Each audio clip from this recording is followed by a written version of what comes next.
मित्रों, अगर आपके घर पर भी आपकी माताएं बहनें सुबह उठकर जल्दी खाना बनाती हैं, तो यह वीडियो आप सभी लोगों को देखना अति आवश्यक है, क्योंकि इस वीडियो के माध्यम से आपको पता चलेगा कि वह कौन सा घर है जिस घर में माता लक्ष्मी ठहरती है, और वह घर कभी भी गरीबी के चपेट में नहीं आता है। प्रिय माताओं बहनों, स्त्री घर की लक्ष्मी मानी जाती है।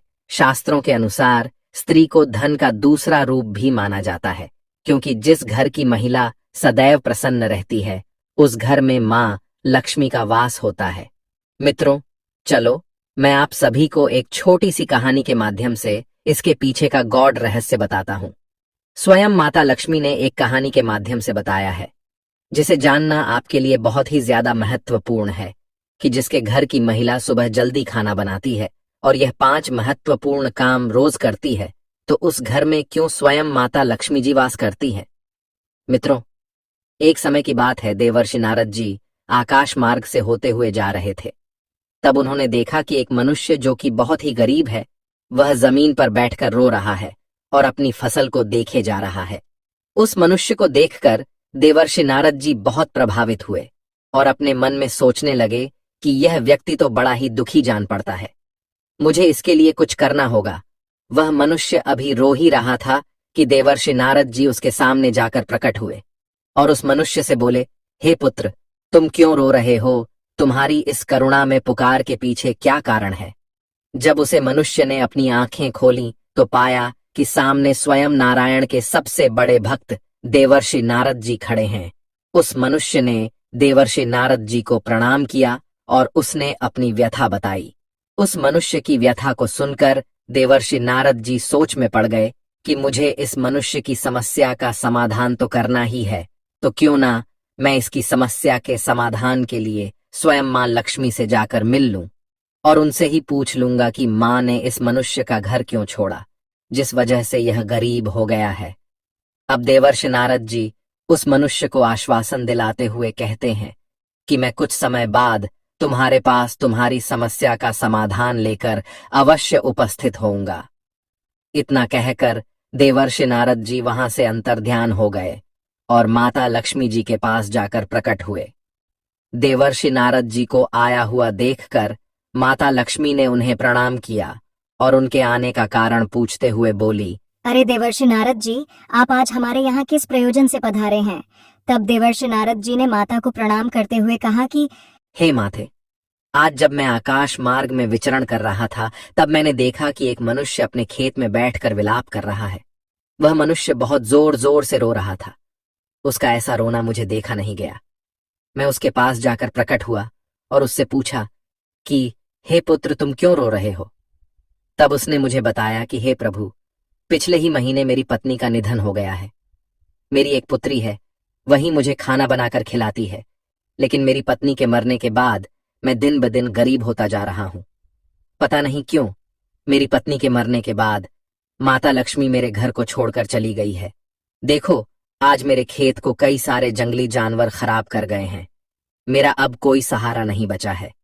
देवर्षि नारद जी आगे कहते हैं, हे माते, जब उस मनुष्य ने मुझे ऐसे करुण शब्द कहे, तब मुझसे रहा नहीं गया और मैं इसी प्रश्न का उत्तर जानने के लिए आपके पास आया हूं कि आपने उस मनुष्य का घर क्यों छोड़ा।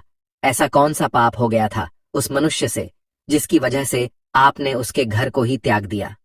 देवर्षि नारद जी की बात सुनने के बाद अब माता लक्ष्मी आगे कहती हैं, हे नारद जी, आपने मुझसे यह जो प्रश्न किया है, यह कलयुग की समस्त स्त्रियों के लिए बहुत ही लाभप्रद है।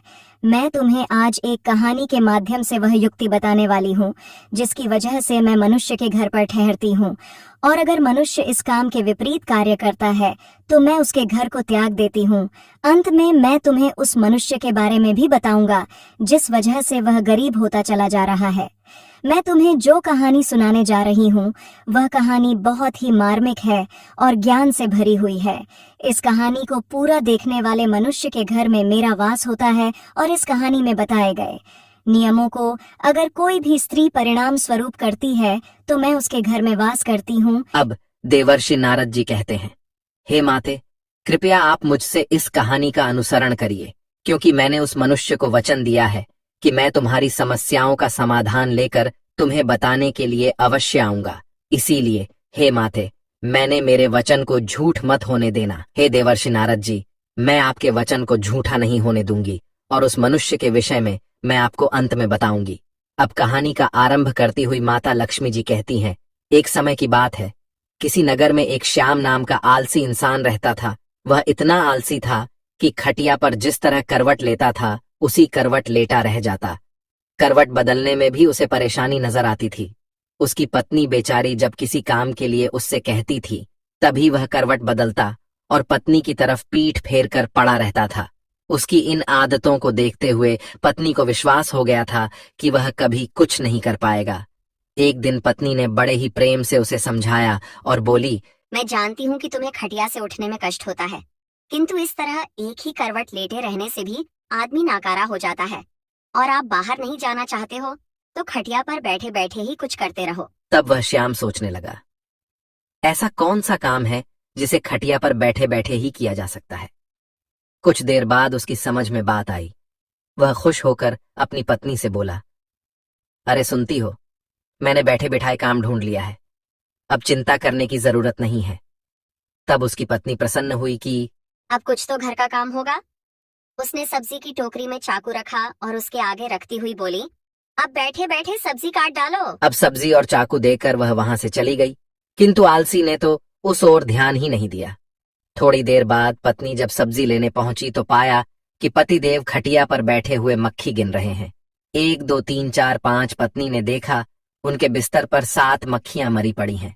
पत्नी को देखते ही अब श्याम उछल कर बोला, देखा मेरा कमाल, मैंने कितनी फुर्ती से 7 मक्खियों को मौत के घाट उतार दिया है। अब देखना तुम, मैं पूरे दिन में कितनी मक्खियां मार सकता हूं। अब उस आलसी महाराज को तो अब यही धुन सवार हो गई। उसे जहां मक्खी दिखती वह वहीं फट से हाथ मार देता। कई बार तो अपनी ही गर्दन पर इतनी जोर से हाथ जमाया कि उसकी गर्दन टेढ़ी हो गई। कई बार पत्नी की नाक तोड़ दी। मक्खी मारने के चक्कर में उसने घर के बर्तन तोड़ डाले, क्योंकि श्याम ने प्रतिज्ञा कर ली थी कि कम से कम वह 1000 मक्खियां मार कर ही दम लेगा। जल्दी ही वह दिन भी आ गया जब उसकी प्रतिज्ञा पूरी हो गई। अब उस दिन आलसी ने सारे शहर का चक्कर लगाया, कंधे पर बांस का एक मजबूत डंडा रखा और खुशी से उछलता कूदता अपनी बहादुरी का बखान करता जा रहा था और चिल्लाता जा रहा था कि आज हजारों को मौत के घाट उतार आया हूं। यह सुनकर लोग भयभीत हो गए। उन सभी को लगा कि उसने हजारों शैतानों को मौत के घाट उतार दिया है जो पास के जंगल में रहते थे। अब यह ऐंठ सारे शहर में हवा की तरह फैल गई कि उसने हजारों को मौत के घाट उतार दिया है। लोगों ने उसका नाम हजार मारी रख दिया। आलसी महोदय जिस सड़क या गली से गुजरते थे वहीं लोगों की भीड़ उमड़ पड़ती थी। सभी उस बहादुर को देखना चाहते थे जिसने हजारों शैतानों को मौत के घाट उतारा है। धीरे धीरे हजार मारी सारे राज्य में प्रसिद्ध हो गया। कुछ दिनों बाद उस राज्य पर एक दूसरे राजा ने अचानक हमला बोल दिया। राजा के पास उस समय कोई अच्छा सेनापति नहीं था। उसने दूतों को आदेश दिया कि वे तुरंत सारे राज्य में घूम कर देखें और जहां भी उन्हें सेनापति के योग्य कोई युवक दिखाई दे उसे फौरन हमारे दरबार में हाजिर करें। आदेश पाते ही दूर जहां तहां शहरों में उसके सैनिक घूमने लगे। उन्हीं दिनों में हजार मारी का नाम सर्वत्र गूंज रहा था। दूतों ने जब हजार मारी का नाम सुना तो वे उसके घर जा पहुंचे। राजा के दूतों को अपने घर पर आया हुआ देखकर हजार मारी भय से कांपने लगा। वह घर के अंदर एक अंधेरे कोने में दुबक कर बैठ गया। उन सभी सैनिकों ने पत्नी से बातचीत होने पर मालूम हुआ कि राजा ऐसे बहादुर को अपना सेनापति बनाना चाहते हैं जिसने हजारों दैत्यों को मारा हो, इसलिए तुम उसे जल्दी हमारे साथ भेज दो। पत्नी को लगा जैसे वह कोई सपना देख रही है। अपने पति की असलियत को वह जानती ही थी। अब वह सोचने लगी, काश ऐसा हो सकता। किसी तरह राजा के दूत हजार मारी को अपने साथ लेकर राजा के दरबार में पहुंचे।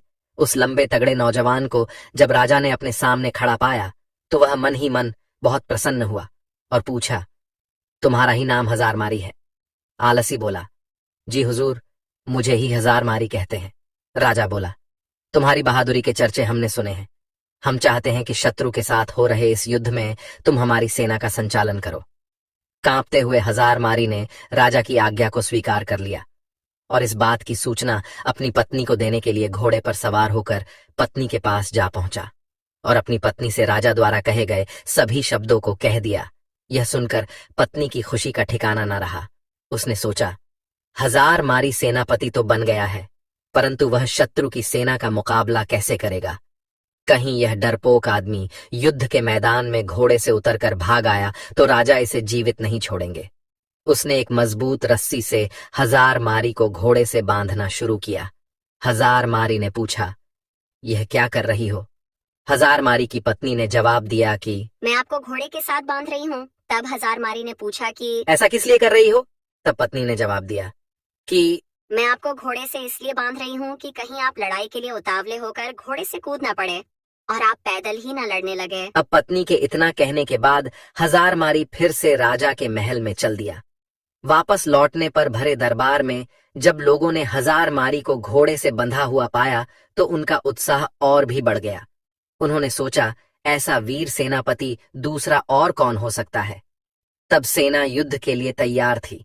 राजा की आज्ञा पाते ही 1000 मारी के नेतृत्व में वे युद्ध भूमि की ओर चल पड़े।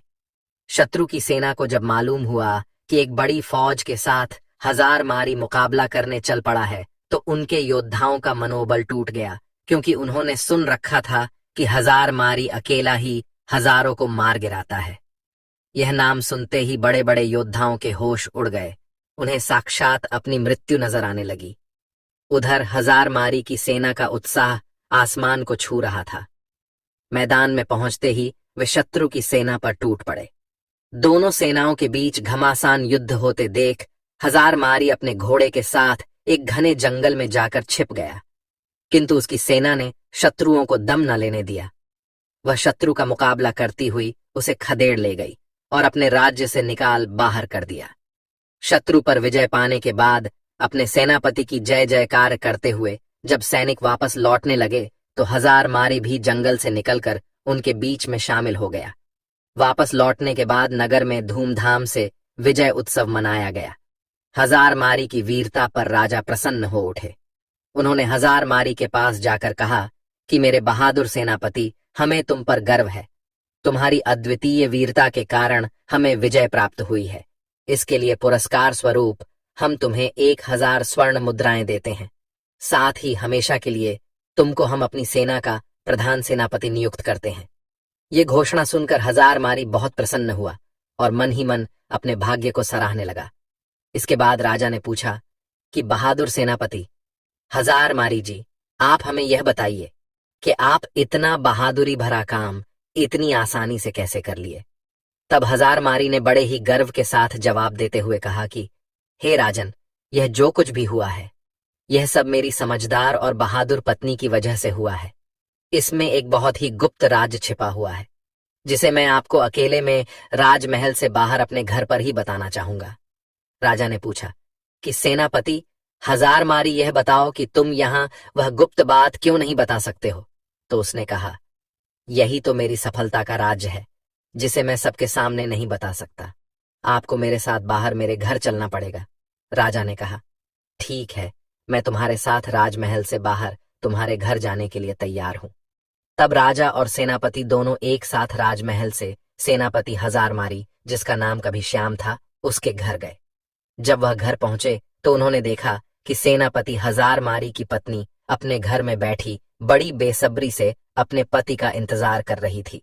जैसे ही 1000 मारी की पत्नी ने सुबह सुबह अपने पति और राजा साहब को अपने घर पर आया हुआ देखा, वह तुरंत उठी और राजा साहब के सम्मान के लिए उपयुक्त व्यवस्था करने में जुट गई।